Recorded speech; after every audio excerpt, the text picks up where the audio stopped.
বিদ্যালয়গুলিতে third summative evaluation পরীক্ষার পর বাংলার শিক্ষা SMS পোর্টালে মার্কস এন্ট্রি করার কাজ পুরো দমে চলছে। এই পরিস্থিতিতে মার্কস এন্ট্রি করতে গিয়ে আমরা অনেকে অনেক রকমের পন্থা অবলম্বন করছি।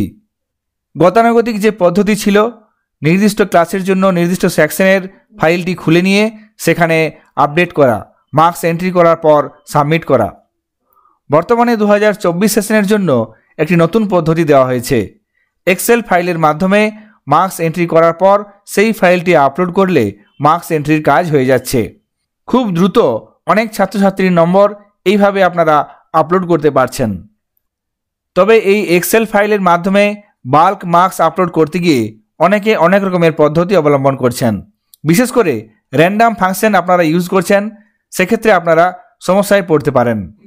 র্যান্ডাম ফাংশন বা অন্য কোনো পদ্ধতি অবলম্বন করে যদি মার্কস আপলোড করে থাকেন, সেক্ষেত্রে সেই মার্কস আপনার আপলোড হবে না, সমস্যায় পড়তে হবে।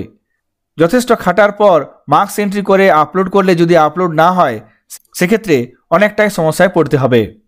অনেকে এই ধরনের র্যান্ডাম ফাংশন বা র্যান্ড ফাংশন ইউজ করছেন, সেই জন্য SMS পোর্টালের কাছে খবর পৌঁছে গেছে।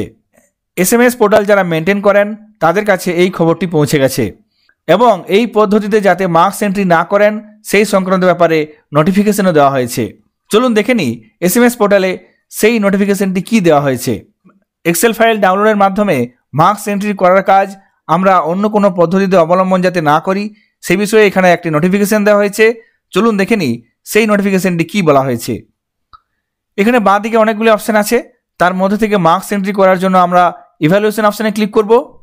তারপর নিচের দিকে চলে আসব download excel for bulk marks upload, এই অপশানটিতে ক্লিক করব।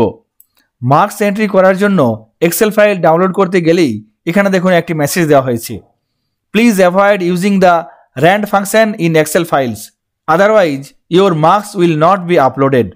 অর্থাৎ আপনারা যদি র্যান্ডাম ফাংশন ইউজ করেন, সেক্ষেত্রে মার্কস আপলোড হবে না। এক্সেল ফাইল আপলোড করলেও সেই মার্কস আপনার শো করবে না, মার্কশিটে আসবে না, আপলোড হবে না।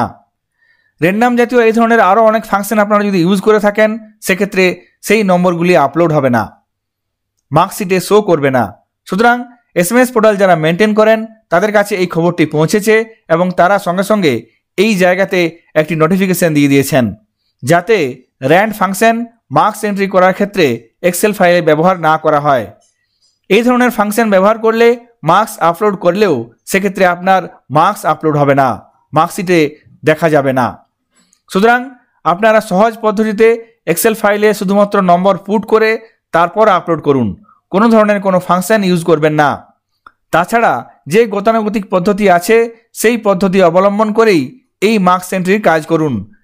সহজ সাধারণভাবে মার্কস এন্ট্রি করে থাকলে কোনো রকমের অসুবিধায় পড়বেন না। যদি অন্য কোনো সহজ পদ্ধতিতে বা র্যান্ডাম ফাংশন ইউজ করে মার্কস আপলোড করে থাকেন, সেক্ষেত্রে সমস্যায় পড়তে হতে পারে। বাংলা শিক্ষা SMS পোর্টালের মার্কস এন্ট্রি করতে গিয়ে এই ধরনের তথ্যটি আপনাদের সঙ্গে শেয়ার করলাম। সকলে ভালো থাকবেন, সুস্থ থাকবেন, ধন্যবাদ।